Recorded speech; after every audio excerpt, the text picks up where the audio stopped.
చెప్పండి, ఏం డౌట్ ఉంది? మా ఆర్థిక ఇబ్బందులు ఉన్న విషయం వాస్తవం.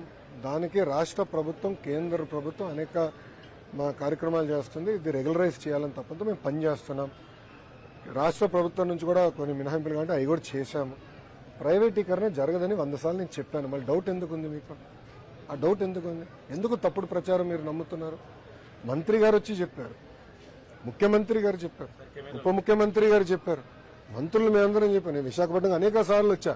గత 6 నెలలు కనీసం 4-5 సార్లు వచ్చి ఉంటా విశాఖపట్నం. నేను చాలా క్లారిటీగా చెప్పాను. మళ్ళీ డౌట్ ఎందుకు? అంటే ప్రజలు కూడా దుష్ప్రచారం నమ్మకూడదు. ఫేక్ వాళ్ళు ఉంటారబ్బా, వాళ్ళకేం పనిపాటు ఉండదు.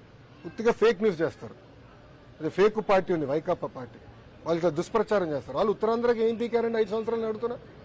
కనీసం రైల్వే జోన్కి భూమి ఇవ్వలే. వాళ్ళు ఏం పీకారు? మళ్ళీ ఒక్క ఐటీ కంపెనీ వాళ్ళు సరిగ్గా తీసుకురాలా. మేము తీసుకొచ్చాం టీసీఎస్, ఉన్న కంపెనీలు పోయినాయి. మేము తీసుకొచ్చాం టీసీఎస్. వాళ్ళు మెట్టెక్ జోన్ లో కంపెనీలు ఎంత ఇబ్బంది పెట్టారు.